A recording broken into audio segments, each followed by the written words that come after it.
The dollar collapse will be the single largest event in human history. This will be the first event that will touch every single living person in the world. All human activity is controlled by money. Our wealth, our work, our food, our government, even our relationships are affected by money. No money in human history has had as much reach in both breadth and depth as the dollar. It is the de facto world currency. All other currency collapses will pale in comparison to this big one. All other currency crises have been regional, and there have always been other currencies for people to grasp onto. This collapse will be global, and it will bring down not only the dollar, but all other fiat currencies, as they are fundamentally no different. The collapse of currencies will lead to the collapse of all paper assets. The repercussions to this will have incredible results worldwide. The dollar is the world's reserve currency. It supports the global economy in setting foreign trade, most importantly, the petrodollar trade. This fuels our corporate vampires that acquires and harvests the wealth of the world. The corporate powers suppress real assets like natural resources and labor to provide themselves massive profits.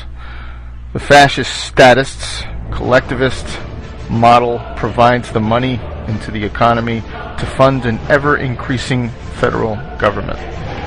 That government then grows larger and larger, enriching its minions with jobs to control their fellow citizens.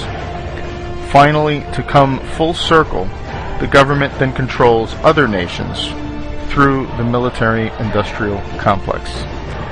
This cycle will be cut when the mathematically and inevitable collapse of the dollar occurs. In order for our debt-based money to function, we must increase the debt every year in excess of the debt and interest accrued the year before, or we will enter a deflationary death spiral. When debt is created, money is created. When the debt is paid off, money is destroyed. There is never enough to pay off the debt because there would be not $1 in existence. We are at a point where we either default on the debt, willingly or unwillingly, or create more money or debt to keep the cycle moving. The problem is, if you understand anything about compounding interest, we are reaching the hockey stick moment, where the more debt that is incurred, the less effective it is, and this leads us to hyperinflation. There are only two actors needed for this hyperinflation: the lender of last resort, or the Fed, and the spender of last resort, the government.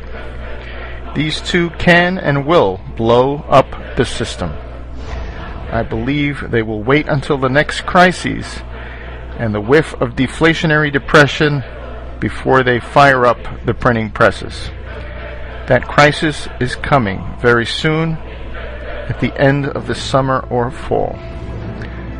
The money and emergency measures are worn out. The fact that none of the underlying problems that caused the 2008 crisis have been resolved. The only thing that has happened is that instead of corporate problems, we now have national problems. In this movie, Greece will play a role of Lehman Brothers, and the United States will play the role of AIG. The problem is there is nowhere to kick the can down the road, and there is no world government to absorb the debt yet. So this leads me to the top 5 places not to be when the dollar collapses. Number 1, Israel. This Anglo-American beachhead into the Middle East was first conceived by the most powerful family in the world, the Rothschilds, in 1917. The Balfour Declaration said that there will be a Zionist Israel years before World War II, and the eventual establishment of Israel.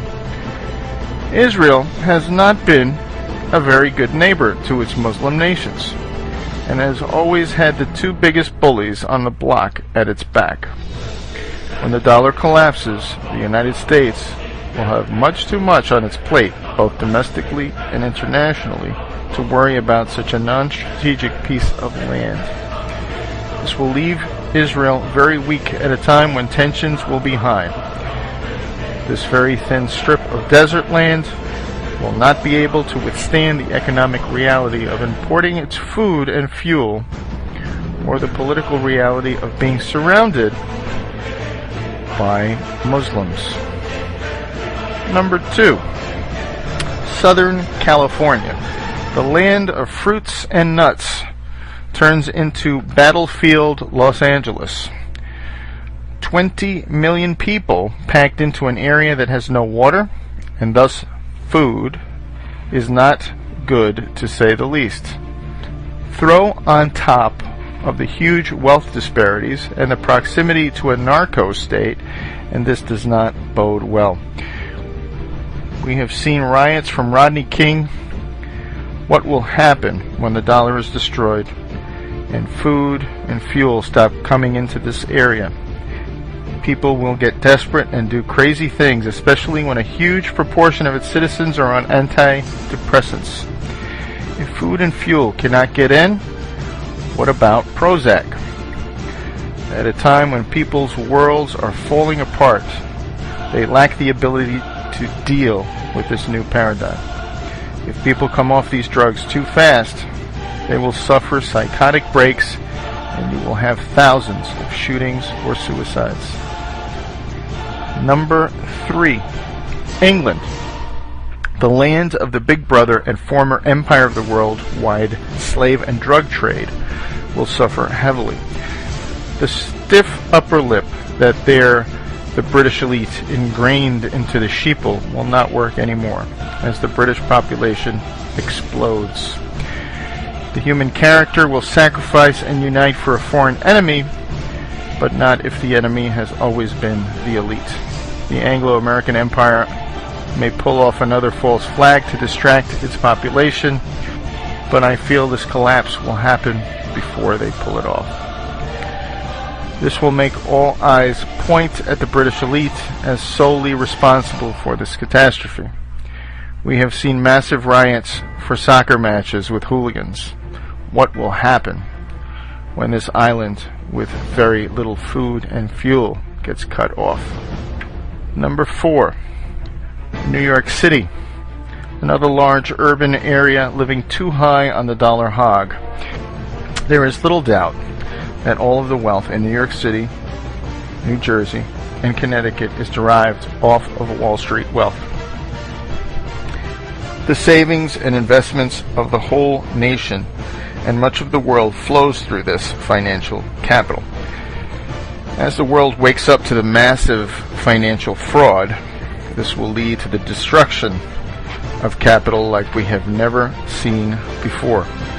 This will have tremendous effects on the regional economy as people driving in Mercedes suddenly wonder where their next meal is coming from. Number 5. Washington, D.C. The political collapse of the federal government will wreak havoc on the hugely inflated local economy. As more and more states find it necessary to assert their natural control, the federal government will suddenly lose power and importance as the whole world suffers from a global Hurricane Katrina.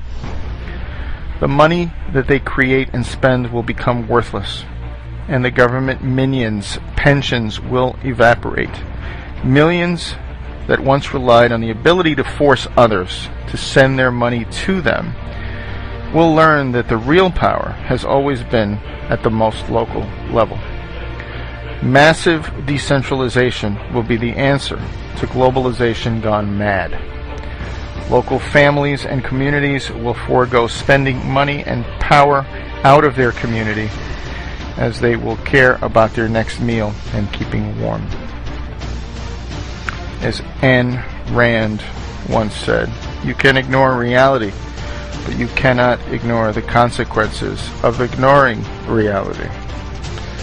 To sum up, those areas that have lived highest on the hog in the dollar paradigm will most likely be the worst places to live when the dollar collapses. Many of you will see this video with passing interest, but rest assured, this dollar collapse is coming. It is a mathematical inevitability.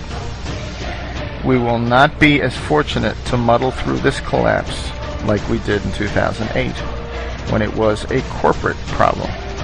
This time around, it is a national and global problem. The global Ponzi scheme has run out of gas. As the demographics decline, as cheap, abundant oil declines, as hegemonic power declines, this comes at a time when we reach the exponential or collapse phase of our money.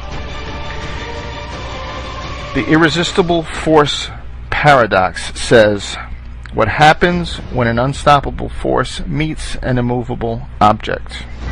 We are about to find out when infinite money hits a very finite world.